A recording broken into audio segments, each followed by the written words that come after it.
Good morning everyone, welcome back to my channel. আমার আজকের নতুন একটা ব্লগে তোমাদের প্রত্যেককে জানাচ্ছি অনেক অনেক স্বাগত। আশা করি তোমরা যে যেখান থেকে আমার ব্লগ দেখছো তোমরা সবাই খুব ভালো আছো, আর আমরাও বেশ ভালোই আছি। তো ঘুম থেকে উঠে ফ্রেশ ট্রেশ হয়ে চলে এসেছি বাইরে। কালকের কিছুটা জামা কাপড় ছিল যেগুলো কাল না সম্পূর্ণ শুকায়নি, তো সেগুলোকে মেলে দেওয়ার জন্য। যেহেতু ঠান্ডাটা পড়ে গেছে তাই দেখবে মানে একদম সকাল সকাল কাপড়গুলোকে না ধুয়ে গেছে মেলে দিতে না পারলে তারপর আর কাপড়গুলো কিন্তু পুরোপুরিভাবে শুকোয় না, আধা শুকিয়ে তারপর আর কি থেকে যায় ভিজেভাবে। তো যেহেতু দেখবে আমার প্রত্যেক দিনের রুটিন না সেম নয়, তো কখনো কখনো সকাল সকাল কেচে দিতে পারি, কখনো আবার দেরিও হয়ে যায়। আর আজকাল কি হয়, 12টার পর তো একদমই রোদের তেজ থাকেই না বললে চলে, 12টার আগেই চলে যায়। প্রায় 10:30 11টা পর্যন্ত দেখবে খুব সুন্দর রোদ থাকে। তারপর না রোদটা একদমই হালকা হালকাভাবে চলে যায়, ততক্ষণে আর কি ভালো করে না সব কাপড় শুকোয় না।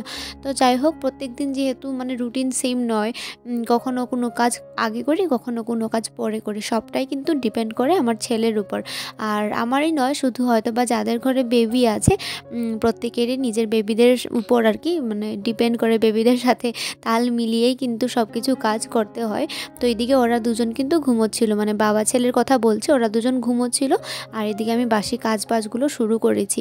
আর না সকাল সকাল বেশ অনেকটাই ঠান্ডা থাকে, তো দেখতে পাচ্ছ আমি একটু মুজো টুজো পরে তারপর আর কি গরম নাইটি পরে তারপর গিয়ে কাজবাজগুলো করছিলাম।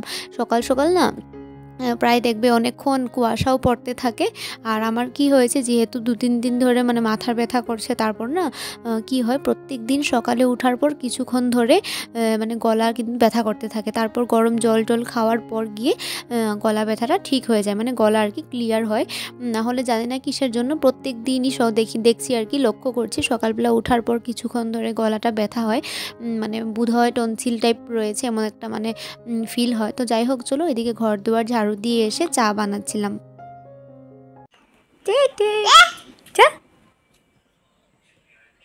কত রোদ উঠেছে, গরম লাগে?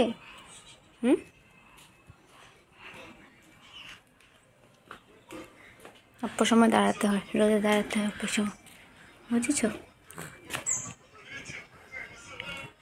তো এইদিকে না আমার চা করতে করতে ছেলে আবার ঘুম থেকে উঠে পড়েছিল। এখন সময় প্রায় 8টা মতো হবে। তো এইদিকে চাটাকে আর কি বন্ধ করে রেখে, মানে গ্যাসটাকে বন্ধ করে দিয়ে ওর সামনে গিয়ে ওকে মানে নিয়ে এসেছি। এসে মুখ টুক ধুয়ে ভাবলাম যে চাটা যেহেতু হয়ে গেছে আমাদের, তো চাটা আগে খেয়ে নিই। কারণ কি অনেকক্ষণ হয়েছে আমি ঘুম থেকে উঠেছি, খিদেও পাচ্ছিল, তাই ভাবলাম যে চাটা খেয়ে নিই তারপর আর কি ওকে খাওয়াবো। তো এদিকে দেখো চা বিস্কুট নিয়ে নিলাম, আর তার সাথে ব্রেড ছিল, ব্রেডটাকেও আর কি অল্প হালকা করে গরম করে নিয়েছি। আর ব্রেড না গরম না করে কিন্তু আমার খেতে একদমই ভালো লাগে না। তো এদিকে দেখো আমরা দুজনে বসে চা খাচ্ছিলাম, আর ওকে এভাবে আর কি যেমনে তেমনে ধরে না অনেক মানে রিস্ক নিয়ে চা খাচ্ছিলাম। আর এভাবে তো মানে সামনে রেখে চা মানে খেতে ভীষণ ভয় লাগে। কারণ কি বলো তো, আমরা যখন কিছু খাই বা চাটা খাই, ও না দেখতে পাচ্ছ কী করছে, মানে সেটাকে ধরবেই আর কি, ধরবেই, না হলে কিছু একটা মানে ওর হাতে চাই। তবে এখান থেকে তো সব কিছু দেওয়া যাবে না, তো এভাবে করে দেখো চা খেয়ে নিয়েছি। আর এখানে কি হয়েছে বলো তো, ওকে না আমি কুলে তুলতে মানে ধরেছিলাম, কুলে নিয়ে তারপর যাবো আর কি বেসিনের সামনে হাত ধোয়ার জন্য। আর এদিকে দেখতে পাচ্ছ ওকে তুলতে গিয়ে আমি নিজেই পড়ে গেছি। আসলে হয়েছে কি, এক হাতে যেহেতু কাপ প্লেট ছিল আর এক হাতে ওকে তুলতে গিয়ে না সুবিধা পাইনি, তার জন্য পড়ে গিয়েছি। আর আমাকে পড়ে যাওয়া দেখে ও আবার হাসছিল, ভাবছে কি হয়তো বা আমি ওর সাথে খেলা করছি। তো যাই হোক, ভাগ্যিস আর কি সোফাতে মানে বসেছিল ও, পড়ে যায়নি নিচে। আর যদি পড়ে যেত তাহলে আবার আমি কিন্তু হাজব্যান্ডের থেকে বকা খেতাম। কারণ কি এভাবে একা হাতে না আমি অনেক রিস্ক নিয়ে নিয়ে ওকে তুলে তুলে কাজ করি তার জন্য। তো যাই হোক, এদিকে চাটা খেয়ে তারপর ছেলেকেও খাইয়ে দিয়েছি। আর এবার হলো বিছানাটাকে গুছিয়ে নিই, বিছানা গুছিয়ে তারপর যাব হলো সকালের জন্য রান্না বাড়া করব। তারপর তো আর কাজবাজ এটা ওটা রয়েছেই, কিন্তু দেখবে বিছানা যতক্ষণ অবধি গুছানো না হয় ঘরটা কিন্তু একদমই মানে বাজে লাগে, মানে সিজিল সিজিল মনে হয় না ঘরটাকে, একদম মানে একটা অপরিষ্কার অগোছানো মনে হয়। আর দেখবে ঘর পরিষ্কার না থাকলে কিন্তু নিজেকেও কিন্তু অ্যাক্টিভ মনে হয় না। কি হয়েছে, কাজ শুরু সকাল হতে না হইতে না, টেমা চেমা সব ফালাইয়া সবজি টবজি ফালাই, কি অবস্থা? তুলো বাবাই তুলো, সব সাজিতে তুলে রাখো। তো এই যে ফাইনালি এদিকে আমাদের সকালের খাওয়া দাওয়া কমপ্লিট, খেয়ে দিয়ে হাজব্যান্ড বেরিয়ে গেছে অফিসে। আর এদিকে দেখো ও ঘুমিয়ে পড়েছে। ভেবেছিলাম কি এবার আমি ওকে স্নান করাবো, আর এদিকে না কান্না করছিল, তো ঘুমিয়ে গেছে। যাই হোক চলো, এদিকে ওকে এবার রাখবো বিছানায়, রেখে গিয়ে ভাবছি কি আজ না মাথায় একটা জিনিস লাগাবো। কি হয় জানো, আমার না কিছুদিন পর পর উকুন হয়ে যায়, মানে কিসের জন্য জানি না, আগে এমনটা হতো না। আজকাল কি হয়, উকুনের শ্যাম্পু দেই, তারপর ধরো কিছুদিন থাকে না, তারপর আবারও হয়ে যায়। কীভাবে যে হয়, কোথা থেকে যে আসে এগুলো জানি না। তো তার জন্য না উকুনের জন্য আর কি একটা জিনিস লাগাবো মাথায়, নিম পাতা আর হলো রসুন। তো যাই হোক ফার্স্টে হলো ওকে রেখে নিই বিছানায়, তারপর গিয়ে রেডি করব, লাগাবো, লাগিয়ে অল্প সময় রেখে তারপর হলো স্নান দান করবো আর কি। তো এই যে এদিকে দেখো নিম পাতা নিয়েছি অল্প করে, আর ধুয়ে নিয়েছি ভালো করে পরিষ্কার করে, আর এদিকে কয়েক টুকরো মতো রসুন নিয়েছি। এবার হলো এটাকে ভালো করে পেস্ট করে তার যে রসটা বেরোবে সেই রসটাই আর কি তেলের মতো করে পুরো চুলে কিন্তু লাগাবো। তো এই যে পেস্ট করে নিয়েছি, এবার ছাঁকুনি দিয়ে ভালো করে ছেঁকে নেব। ছেঁকে যে রসটা থাকবে শুধু মানে সেই রসটাই আর কি পুরো চুলে না তেলের মতো করে লাগাবো। তো জানি না এটা লাগালে কমবে কিনা না।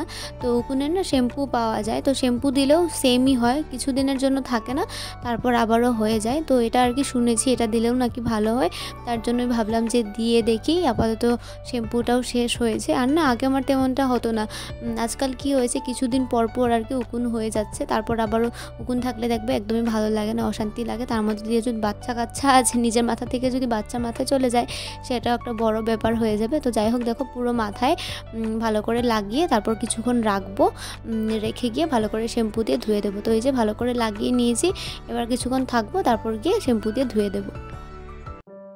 তো এই যে এদিকে আমার স্নান দান করা কমপ্লিট। স্নান করে এসে ঠাকুরকে পুজো দিয়ে সিধা চলে এসেছি রান্নাঘরে। দুপুরের জন্য না রান্না করতে হবে, আর সকালে একবারে দুপুরের জন্য রান্না বাড়া করা কিছুই হয়নি, মানে শুধু সকালের জন্য আর কি অল্পটুকু রান্না করে খেয়েছিলাম। খেয়ে দিয়ে হাজব্যান্ড গেছিলো অফিসে।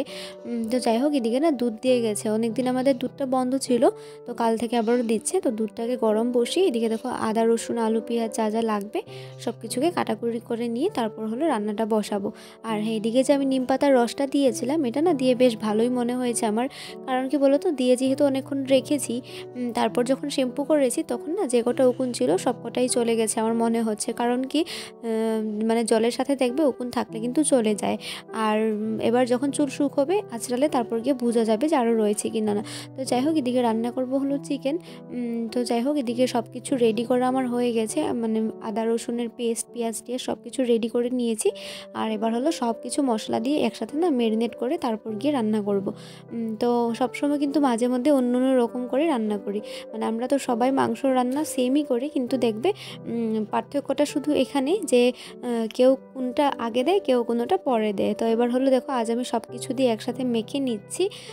তারপর গিয়ে কড়াইতে এদিকে পেঁয়াজ, তারপর হলো লং এলাচ দারচিনি যা যা দিতে হয় সব কিছু দিয়ে অল্প সময় ভেজে তারপর হলো চিকেনটাকে দিয়ে দিচ্ছি, আর আলুও একসাথে দিয়ে দিচ্ছি, মানে আলুটাকে ভেজে রেখেছিলাম অল্প সময়, তারপর হলো সব একসাথে দিয়ে তো এবার হলো ঢেকে ঢেকে রান্নাটা করে নেব। তো এই যে ফাইনালি আমার দেখো মাংস হয়ে যাচ্ছে, মানে ফুটে গেছে, আর কিছুক্ষণ রেখে তারপর হলো নামিয়ে নেব।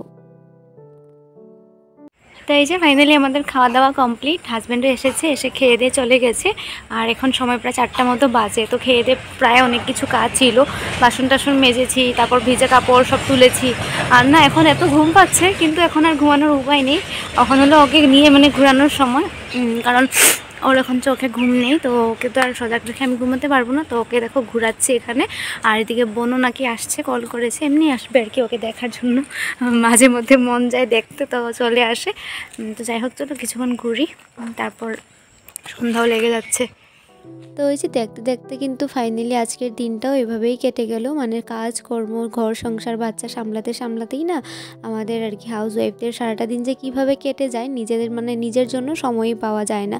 তার উপর যেহেতু এখন শীতকাল আর বেলাটা যেহেতু ছোটো, তাই না হাতে অনেকটাই কম সময় পাওয়া যায়। আর আজ কি হয়েছে জানি না কিসের জন্য এমন হয়েছে, আজ না আমি একদমই বসার জন্যও টাইম পাইনি, একটার পর একটা কিছু না কিছু টুকটাক এটা ওটা কাজ মোটামুটি লেগেই রয়েছিল।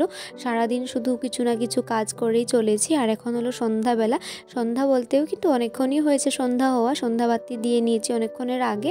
আর এবার হলো চা খাচ্ছি। হাজব্যান্ড এসেছিলো অফিস থেকে, আসার সময় দেখো নিয়ে এসেছিলো চপ আর পকোড়ি, আর দেখবে ঠান্ডার দিনে না গরম গরম চায়ের সাথে এগুলো খেতে বেশ ভালো লাগে। তো যাই হোক চলো চাটা খেয়ে নিই। পচা বেবি তো তোমাদের কার কার ঘরে বেবি আছে বলো তো, এমনটা করে কি দুষ্ট, শুধু তোমাকে তুলে ধরবে এখানে বাবা, এমনিতেই চুল পড়ে সব টাকলি হয়ে যাচ্ছি, আর যতটুকু চুল রয়েছে না সেগুলোকে ও টেনে টেনে ছিঁড়ে ফেলছে। তো যাই হোক, চলো আজকের এই ব্লগটাকে এখানে শেষ করছি। দেখা হবে পরের কোনো ব্লগে। তোমরা সবাই ভালো থাকো, সুস্থ থাকো। আর আজকের ব্লগটাকে লাইক কমেন্ট করতে একদমই ভুলো না। কেউ নতুন করে দেখলে আমার চ্যানেলটাকে সাবস্ক্রাইব করে দিয়ে যাও। টাটা, গুড নাইট বলে দাও। টাটা বলো, টাটা টাটা টাটা টাটা বলো, টাটা বলো, টাটা বলো, টাটা টাটা বলো, টাটা বলো। এরাম চুল চুল এই যে দেখেছো, চুল ছিঁড়ার ফল। টাটা বলো বাবা, বলো টাটা বলে দাও। না না, টাটা বলো, টাটা টাটা টাটা।